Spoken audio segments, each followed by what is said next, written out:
और ये पार्टियों को भी समझ लेना चाहिए, भाई गुरुद्वारों के पैसे से नहीं, अपने पैसों से इलेक्शन लड़ें। जो लुकआउट नोटिस है वो निकला हुआ है, उसमें पहली दफा जज ने लिखा ये गोलक चोर है। अगर उस वक्त काल तख्त का जथेदार 5 मार्च 2020 को ये चोरी का संज्ञान ले लेता, उसी चोरी में इसका लुकआउट नोटिस निकला, तो ये नौबत आज संगत के सामने ना आती। अफसोस की बात है, कहता है चोरी बड़ी है, मैं इसमें चोरी बहुत बड़ी है सरना जी, इसकी मैं कमेटी बनाऊंगा। अकाल तख्त के पटल के ऊपर बैठ के जथेदार अपनी बात ना पूरी कर सके।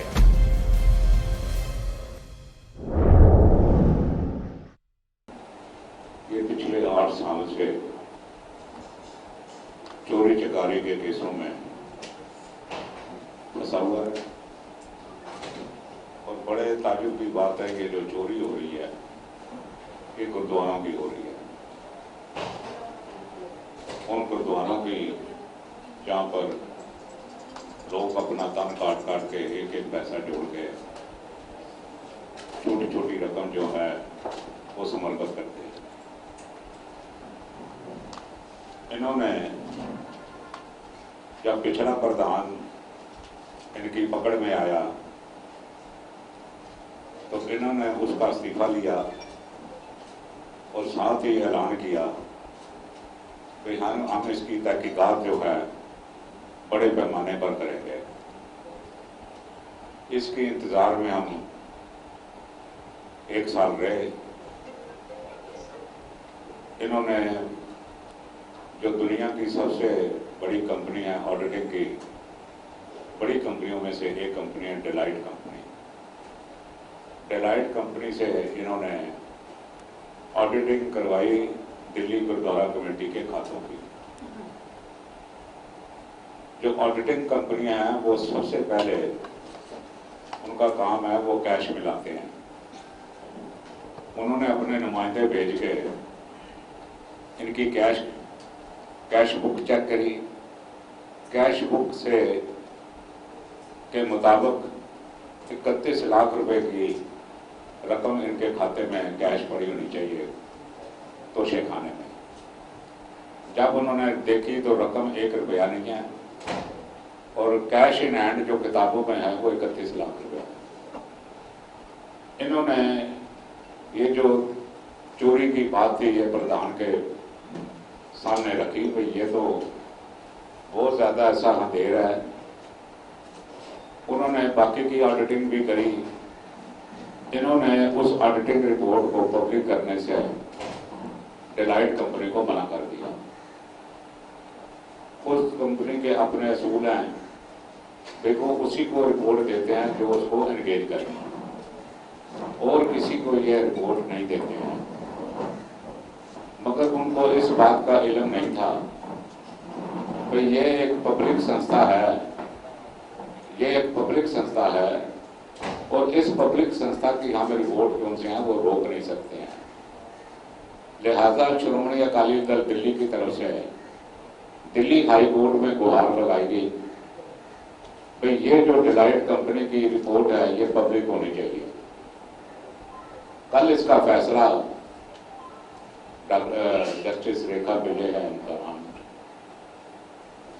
उन्होंने फैसला दिया और आदेश दिया दिल्ली गुरुद्वारा के कमेटी के प्रधान मनजिंदर सिंह सरसा को, भाई ये जो है तुम्हें सोमवार तक हिसाब जो है कोर्ट में पेश करो और इसका जवाब दायर दो कि तुमने ये ऑडिटिंग रिपोर्ट जो सी है ये क्यों नहीं तुमने दाखिल दर्ज की पब्लिक में। आज ये नहीं है ये प्रधान नहीं जानता, ये अव्वल दर्जे का मस्करा और मकरा प्रधान है। ये कभी भी उस इशू के ऊपर नहीं आएगा जिस इशू के ऊपर ये फंसता होगा। ये हमेशा उस इशू को बाईपास करके अगले इशू के ऊपर चला जाएगा। जैसे एलओसी का इशू है, एलओसी का इशू एक बहुत गंभीर इशू है। उस इशू में ये कोई भी बात मुंह खोलने से इनकार कर रहे हैं। ना जाने यहाँ पर मौजूद कितने पत्रकारों ने कितनी कोशिश की होगी इसका मुंह खुलवाने की, पर बड़े ही उच्च कोटि के पत्रकार जो गूंगे से भी बर्बाद में इतनी क्षमता रखते हैं, यहाँ पर मैं जानता हूं उन पत्रकारों को, वो गूंगे का भी मुंह खुलवा दें पर इस मस्करे का मुंह नहीं खुलवा सके एलओसी के ऊपर। भैया तुमने चोरी की है, एक लुकआउट नोटिस निकला तुम्हारे ऊपर, दिल्ली गुरुद्वारा कमेटी के प्रधान के ऊपर पहली दफा लुकआउट नोटिस निकला है, उसका तुम्हारे पास क्या जवाब है? मैं ये समझता हूं भाई ये बादल दल के 100 साल के इतिहास में शायद इससे काला दिन जो उनसे वो हो नहीं सकता, बात नहीं है। और ये पार्टियों को भी समझ लेना चाहिए भाई गुरुद्वारों के पैसे से नहीं, अपने पैसों से इलेक्शन लड़ें, अपने पैसों से है तो लड़ो, नहीं है तो मत लड़ो। ये गंदी आदतें तुमने डाली है, शराब का चलन तुमने दिया है, पैसों का चलन तुमने दिया है, भीम का चलन तुमने दिया है, क्या क्या परोपकार बादल साहब तुमने किसी कौम को दिया है। एलओसी के बारे में जवाब, एलओसी देखिए हमने आज ये 6वां मेरा सवाल है एलओसी के बारे में, वो जवाब नहीं दे रहा है। जवाब क्या देगा? आज ही मैं चोर हूं, एलओसी निकला हुआ है, जो लुकआउट नोटिस है वो निकला हुआ है, उसमें पहली दफा जज ने लिखा ये गोलक चोर है। ऐसे कभी जज लिखते नहीं है, पर इन्होंने गोलक की चोरी की हुई है, उसकी रिपोर्ट सामने आई हुई है, पैसा खुद हुआ है, embezzlement of fund, embezzlement of funds हैं ये लिखेंगे, गोलक चोरी लिखी है, गोलक चोरी लिखी गई है। अब क्या जवाब देगा? मैं गोलक चोर हूं, वो तो मैंने पहले ही बोल दिया, वो कभी भी जवाब नहीं देता जिसमें वो फंसता हो। सर आपने भी कई बार किसी करके कहा है कि आपने इंटरव्यू भी कहा है कि एफआईआर वापस ले लूंगा, तो इतना वो एफआईआर मैं आज भी अपने स्टैंड पे कायम हूं, गुरु से माफी मांगे, संगत से माफी मांगे, मैंने गलती की है, मैं अपनी एफआईआर वापस ले लूंगा सरसाल के खिलाफ। मांगे, माफी तो मांगे ना, गुनाह तो कबूल करे, गुनाह कबूल कर दे। मुझे उसको जेल भेजने में कोई मेरा कुछ हासिल नहीं है। संगत को पता होना चाहिए हाँ ये चोर है, ये चोर है, इसने चोरी की है। तो काल तक हमने गुहार की, अगर उस वक्त काल तख्त का जथेदार 5 मार्च 2020 को ये चोरी का संज्ञान ले लेता, उसी चोरी में इसका लुकआउट नोटिस निकला है, तो ये नौबत आज संगत के सामने ना आती और दिल्ली के सिखों की फजीयत ना होती अगर काल तख्त का जथेदार इसका संज्ञान ले लेता। अफसोस की बात है, कहता है चोरी बड़ी है, मैं इसमें चोरी बहुत बड़ी है सरना जी, इसकी मैं कमेटी बनाऊंगा, 15 दिन में कमेटी बनाऊंगा, 2 महीने में फैसला दूंगा। अकाल तख्त के पटल के ऊपर बैठ के जथेदार अपनी बात ना पूरी कर सके, ये बादलों के दबाव में आकर, ये हमें एक अफसोसनाक अध्याय है जो सिखों के इतिहास में लिखा जाएगा। एक सवाल है, उससे क्या है कि कोर्ट ने क्या है कि ये गोलक चोर है, लुकआउट नोटिस इनके खिलाफ जारी हुए हैं। जिस तरह हिंदुस्तान के कानून के विच अगर कोई एंटी डिफॉल्टर कानून लागू होता है, अगर कोई बंदा दोषी सिद्ध होता है तो चुनाव नहीं लड़ सकता। सिख मैनेजमेंट एक्ट अकॉर्डिंगली कोई ਇਹੋ ਜਿਹਾ ਸਾਬਤਾ ਦੇਗਾ कि ਇਸ ਦੀ ਉਮੀਦਵਾਰੀ ਰੱਦ हो सके। देखो जी, मैं कानूनी सलाह कर लवांगा, तुसी बड़ी अच्छी सलाह दी है कि मैं तो प्रेस कॉन्फ्रेंस तो बाद होकर मैं अपने वकील नाल गल करांगा, पर मैं ना चाहता है भी इलेक्शन लड़े, let he should see his own end in a dignified manner. मैनू चोण तो परे करके मैनू कुछ हासिल नहीं होगा, मैं चाहता हूँ चोण लड़े। पहली लाइन लिखी डीएसटीएमसी खात्यां दे आडिट ਨੂੰ ਲੈ ਕੇ ਹਾਈ ਕੋਰਟ ਤੋਂ ਮਿਲਿਆ ਨੋਟਿਸ, ਇਹ ਟੈਨਿਓਰ ਨਹੀਂ ਦੱਸੀ ਤੁਸੀਂ ਕਿੰਨੀ ਟੈਨਿਓਰ ਤੱਕ ਇਹ ਜਿਹੜੀ ਇਹਨਾਂ ਨੇ 2 ਸਾਲ ਆਡਿਟਿੰਗ ਕਰਾਈ ਹੈ 17 18 18 19 ਉਸ ਦਾ ਟੈਨਿਓਰ ਕੌਣ ਜ਼ਿੰਮੇਵਾਰ ਇਹਦੇ ਲਈ? ਹਾਂਜੀ, ਇਹਦੇ ਲਈ ਕੌਣ ਜ਼ਿੰਮੇਵਾਰ? ਆਡਿਟ ਰਿਪੋर्ट ही सारा लिखा होया, मैं उसी वास्ते ते मैं एक कोर्ट विच प्ली पाई है। ਤੁਸੀਂ 17 18 18 ਨਹੀਂ ਦੇਖ ਰਹੇ ਨਾ ਗਵਰਨਿੰਗ देखो जी, जो भी हैगा दिल्ली गुरुद्वारा कमेटी दे विच जे ਸਕੱਤਰ है, ਇਹ ਹੈਡ ਆਫ ਦਾ ਐਡਮਿਨਿਸਟ੍ਰੇਸ਼ਨ ਹੈਗਾ, ਜੇ ਪ੍ਰਧਾਨ ਹੈ ਤੇ ਹੈਡ ਆਫ ਦਾ ਇੰਸਟੀਚਿਊਟ ਹੈਗਾ, ਦੋਨਾਂ ਕੇਸਿਸ ਦੇ ਵਿੱਚ ਇਨਵੋਲਵਡ ਹੈਗਾ। ਉਹਦੇ ਪਾਵਰਾਂ ਸੇਮ ਹੈ ਸੈਕਟਰੀ ਪ੍ਰਧਾਨ ਦੀ? ਮੈਂ ਕਹਿੰਦਾ ਵੀ ਸੈਕਟਰੀ ਦੀ ਪ੍ਰਧਾਨ ਦੀਆਂ ਪਾਵਰਾਂ, ਐਡਮਿਨਿਸਟ੍ਰੇਟਿਵ ਪਾਵਰ ਜਿਹੜੀ ਹੈ ਸੈਕਟਰੀ ਕੋਲ ਹੁੰਦੀ ਹੈ। ਕੋਰਟ ਨੇ ਜਵਾਬ ਕੀ ਦਿੱਤਾ ਤੁਹਾਡੇ ਆਡਿਟ ਰਿਪੋਰਟ ਬਾਰੇ? ਉਹਨਾਂ ਨੇ ਇਹਨਾਂ ਨੂੰ ਹੁਕਮ ਕੀਤਾ ਜੀ ਵੀ ਸੋਮਵਾਰ ਤੱਕ ਆਪਣੇ ਜਵਾਬ ਕਿਸੇ ਕੋਰਟ ਵਿੱਚ ਦਾਖਲ ਕਰੋ। ਇਹ ਸੋਮਵਾਰ 16 ਤਰੀਕ ਨੂੰ ਇਹਨਾਂ ਨੇ ਉਹ ਜਵਾਬ ਹਾਈ ਕੋਰਟ ਦੇ ਵਿੱਚ ਸਮਝ ਲਓ ਬਈ ਇਹਨਾਂ ਨੂੰ ਕੱਲ ਹੀ ਕਰਨੇ ਪੈਣੇ ਨੇ। ਆਡਿਟ ਰਿਪੋਰਟ ਜਨਤਕ ਕਰਨ ਦੀ ਗੱਲ ਨਹੀਂ ਉਹਨਾਂ ਨੇ ਕਿਹਾ ਜੀ ਸਾਨੂੰ ਜਵਾਬ ਦਿਓ ਸਰ, ਜਨਤਕ ਕੀ ਜਦ ਕੋਰਟ ਵਿੱਚ ਜਾਏਗੀ ਤੇ ਜਨਤਕ ਹੋ ਜਾਏਗੀ। ਸਾਹਿਬਜੀਤ ਸਿੰਘ ਵਿਦਿਆ ਵਾਲੀ ਪਿਟੀਸ਼ਨ ਦੀ ਗੱਲ ਹਾਂਜੀ ਨਹੀਂ ਨਹੀਂ ਇਹ ਹੈਗੀ ਉसी ऑडिटिंग आ गई ये वकली है डिलाइट करती है। डिलाइट कंपनी को प्रोसीडिंग कब की गई थी? हाँ जी अडॉप्ट कब किया गया था डिलाइट कंपनी को? किसने किया था? एक सेकंड ये डिलाइट कंपनी को अडॉप्ट किसने किया था और कब किया था? ये इन्होंने 2017-18 में किया था। ये एक ऑटोनमस बॉडी है ये delight company, autonomous body body है, तो इस पे दबाव किस तरीके से पड़ जाता है? दबाव देखिए दबाव ये है, एक सेकंड 2019 की ये बात है। दबाव इसलिए है कि उनके अपने कायदे कानून है, ये उसको जवाब देते हैं जो उसको एंगेज करता है। इन्होंने DSCMC ने एंगेज किया, हमारे कहने के ऊपर हमें रिपोर्टा नहीं दी। तो दिल्ली सरकार ने अडॉप्ट किया, लगाया होगा ना? नहीं नहीं नहीं ये दिल्ली के देखो जी, इसमें से कुछ धनाढ़ सिख थे जिन्होंने पैसा दिया, कुछ पैसा दिल्ली गुरुद्वारा कमेटी ने शायद दिया, नहीं दिया, नहीं तो धनाढ़ लोगों ने पैसा इकट्ठा करके दिया है। देखो जी गल है, सब तो पहली गल है कि हर पॉइंट का थोड़ा जवाब दिता जाएगा। मैं कोई भी पॉइंट बाईपास नहीं करांगा। हर बच्चा हर बंदा अपने आप इंडिपेंडेंट है, वो समझता है भाई वो खड़ा भी हो सकता है, इलेक्शन भी लड़ सकता है, वो समझता है भाई ये एक बड़ी मंदभागी गल हैगी और ये असी कोई पटीशन जी है नहीं पाई भाई हस्पताल बंद होए। जी ये पटीशन पई हुई है ये हैगी मॉडल कोड ऑफ कंडक्ट दियां तजियां उठ रही। 10 साल कोई हस्पताल नहीं बनया, 10 साल तो साढ़े ऊपर मुकदमे चलते रहे, हाथ जोड़ते रहे भाई ये हस्पताल बनन दो। बादल ने कहा क्योंकि मैं इसकी इनाग्रेशन नहीं कर सकता इस करके हस्पताल नहीं खुल सकता। साढ़े दे ऊपर इल्जाम 1962 के विच एक कवि ने बड़ी अच्छियां गल्लां लिखियां 2 लाइनां दे विच, ये वेखो दुनिया दे तौर बचन साध ते छुट्टन चोर। कमाल दी गल है कि असी कह रहे हैं हस्पताल बनाना है, साडी जिंदगी मौत की लड़ाई है, हस्पताल शुरू हो गया है और उहदे विच अज हस्पताल दे विच डॉक्टर कोई नहीं, नर्स कोई नहीं, कोई बंदा नहीं, बंदे की जात नहीं। 32 परमिशन चाहिए हस्पताल खोलने दियां। Can you show even 1 permission? वो कह रहे हैं कि 32 परमिशनां दे नाल जेड़ा पहला हॉस्पिटल चल रहा उसे प्रीमियस वही दिखा दें। देखो ये परमिशन दिखा रहे हैं जेड़ा कि ऑलरेडी 40 बेड दा हॉस्पिटल है, वो लहदा हॉस्पिटल है, उसकी एंटाइटी लहदा है, वो बिल्डिंग लहदा है, वो कैंपस लहदा है, उसकी होंद लहदा है। ये तो गुआढ़ियों का भी हस्पताल अपना दस देंगे। अरे यार बस कर दो ठगियां यार, अरे माफ कर दो सिखली दी सिख संगतां नूं भाई।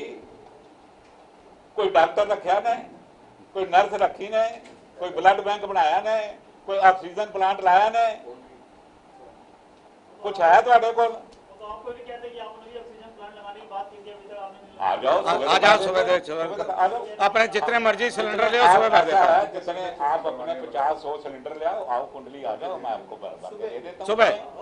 और अभी को तो अभी भर देते हैं। अभी चलो सुबह भर देता है। बड़ी गल्लां सहमत है पर वो कह रहे हैं कि वो तो अपनी भांडे की फैक्ट्री ले भांडिया की फैक्ट्री च ऑक्सीजन लगती कोई एक मिनट एक सेकंड गलत गल मैडिकल ऑक्सीजन वो बंदियां वास्ते ही लगती है। जे फर्ज करो भांडिया की लगती है, मैं तो दे रहा ना, मैं को पैसे थोड़ी लै रहा। नहीं एक मिनट ਤੁਹਾਨੂੰ एक फर्क होना चाहिए। There is a different of industrial oxygen and medical oxygen. ये मेडिकल ऑक्सीजन ਅਸੀਂ इंडस्ट्रियल ऑक्सीजन ही लाई, मेडिकल ऑक्सीजन लगाई है। अलग प्लांट विच लगाई। हां जी हां अलग प्लांट है, not in the same premises.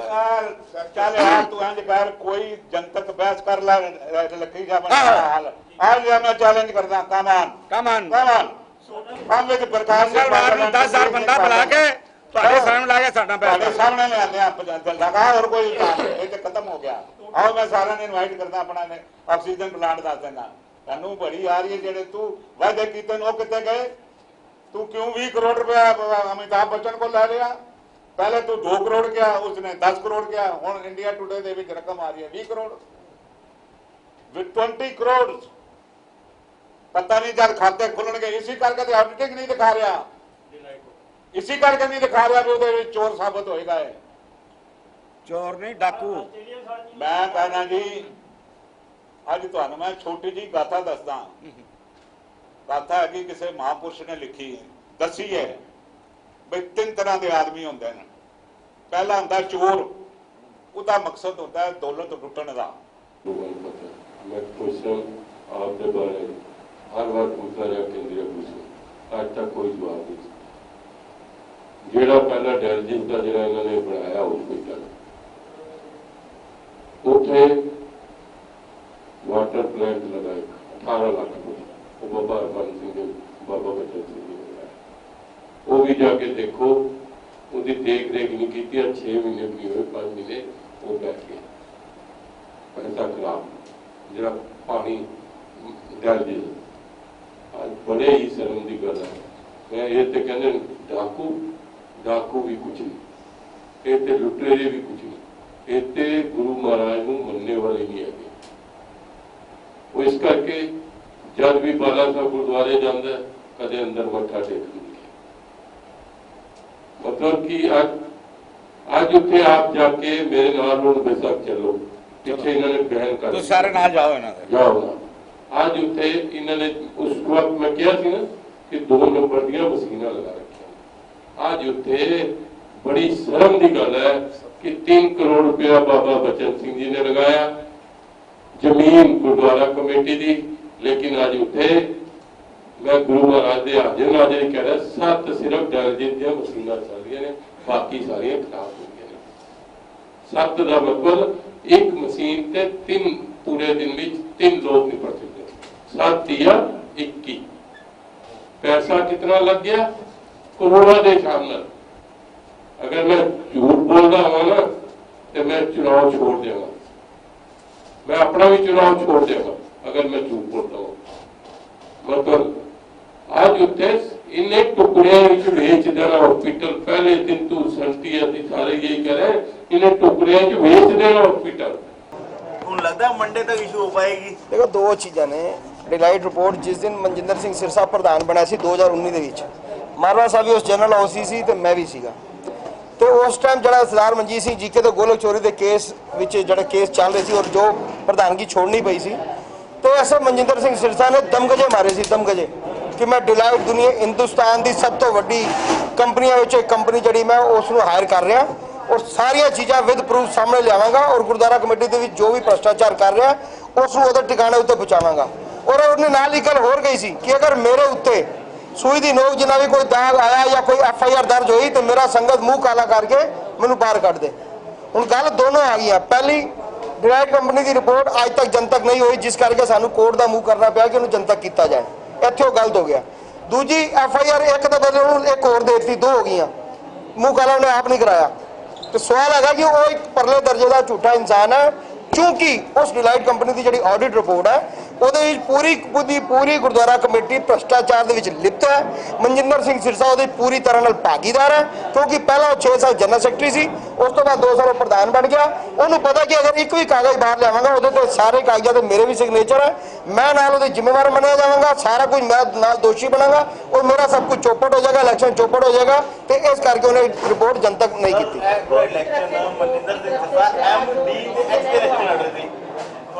एक पूछ लो जरा मर्जी, 2 कंफ्यूज हो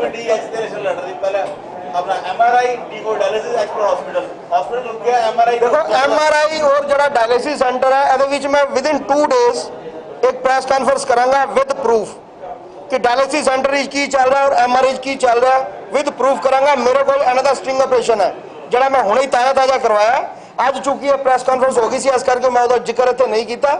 विद प्रूफ स्टिंग ऑपरेशंस दे नाल आज मैं इन्हां नूं चैलेंज कर रहा पूरी की पूरी गुरुद्वारा कमेटी नूं विद स्टिंग ऑपरेशन दे नाल 2 दिनों के अंदर अंदर उहदे उत्ते मैं प्रेस कॉन्फ्रेंस करके संगत नूं दसांगा कि किहड़ा जिहा डायलिसिस सेंटर है, किहड़ा जिहा हॉस्पिटल है, किहड़ा जिहा MRI है। आप पूछो। कोर्ट का ऑर्डर 3 चीजों के ऊपर है कि मॉडल कोड ऑफ कंडक्ट है जड़ा मॉडल कोड ऑफ कंडक्ट जड़ा लगाया गया सी इलेक्शन प्रोसेस जो चालू होया सी, तो दिल्ली गुरुद्वारा कमेटी ने जो धज्जियां उड़ानियां शुरू की 100 बैड का 125 बैड का कोविड हॉस्पिटल, उसके बाद 2500 रुपया जोड़े लोग कोविड की डेथ हुई उन्होंने मतलब अपना 2500 रुपया पेनशन, उस नाल कई तरह की प्रमोशन और कई चीज़ें की एक तरीके गुरुद्वारा कमेटी के एक्ट दी धज्जियां उड़ा रहे थे। ਜਿਸ ਕਰਕੇ ਮਜਬੂਰ ਹੋ ਕੇ ਜਿਹੜਾ ਇਨਸਾਨ ਖੁਦ ਐਮਐਲਏ ਰਿਹਾ ਹੋਵੇ, ਇੱਕ ਨਹੀਂ ਦੋ ਵਾਰੀ ਐਮਐਲਏ ਰਿਹਾ ਹੋਵੇ, ਜਿਸ ਦੇ ਘਰੋਂ ਉਸਦੀ ਵਾਈਫ ਕਾਉਂਸਲਰ ਰਹੀ ਹੋਵੇ, ਔਰ ਰਾਜਨੀਤਿਕ ਇਲੈਕਸ਼ਨ ਲੜਨ ਵਾਲਿਆਂ ਨੂੰ ਬੜੀ ਚੰਗੀ ਤਰ੍ਹਾਂ ਪਤਾ ਹੁੰਦਾ ਕਿ ਮਾਡਲ ਕੋਡ ਆਫ ਕੰਡਕਟ ਦਾ ਮਤਲਬ ਕੀ ਹੈ। ਔਰ ਜਿਸ ਦਿਨ ਲਾਗੂ ਹੋ ਜਾਂਦਾ ਸਾਨੂੰ ਇੱਕ ਦਾਇਰੇ ਦੇ ਵਿੱਚ ਰਹਿ ਕੇ ਆਪਣਾ ਪ੍ਰਚਾਰ, ਆਪਣੀ ਸਾਰੀ ਗੱਲਾਂ ਨੂੰ ਕਰਨਾ ਪੈਂਦਾ। ਅਸੀਂ ਕੋਈ ਘੋਸ਼ਣਾਵਾਂ, ਕਿਸੇ ਤਰ੍ਹਾਂ ਦਾ ਕੋਈ ਉਦਘਾਟਨ ਨਹੀਂ ਕਰ ਸਕਦੇ। ਲੇਕਿਨ ਚੂंकि ਇਹਨਾਂ ਸਿਰਫ ਔਰ ਸਿਰਫ ਸੰਗਤ ਨੂੰ ਗੁੰਮਰਾਹ ਕਰਨਾ ਸੀ, ਇਹਨਾਂ ਰੋਲਾ ਪਾਇਆ ਜੀ ਮੈਂ 100 ਬੈਠਦਾ। ਇਹਨੂੰ ਪਤਾ ਸੀ ਕਿ ਜਦੋਂ ਮੈਂ ਸਾਰਾ ਕੁਝ ਕਰਾਂਗਾ ਤਾਂ ਕੋਰਟ ਮੈਨੂੰ ਇਹਨਾਂ ਕੰਮਾਂ ਤੋਂ ਰੋਕ ਦੇਗੀ। ठीक वही सब कुछ होया, कोर्ट ने सारे उन्होंने कमों तो अज रोक लगा दी थी क्योंकि दिखावा कर रहे थे। अज तक प्रूफ हो चुका 30 परमिशन जी हॉस्पिटल चलाने वास्ते चाहिए होंगे ने, चाहे फायर तो लैके और कई तरह की डॉक्टर की अपॉइंटमेंट और कई तरह के अरेंजमेंट, ब्लड जोड़ा उत्थे बैंक बनाना या एमरजेंसी बनानी, सारी चीज़ों पता सी अच्छी तरह कि यह सब कुछ मेरे को नहीं है। कितने ना कितने जाके मैंने रोक लगाएगी और मैं फिर संगत जाकर रोला पावांगा निमाणा बन के। देखो संगत जी सरना साहब ने हस्पताल रुकवाता, फलाना करता, मैं तो इंज कर रहा सी, उंज कर रहा सी।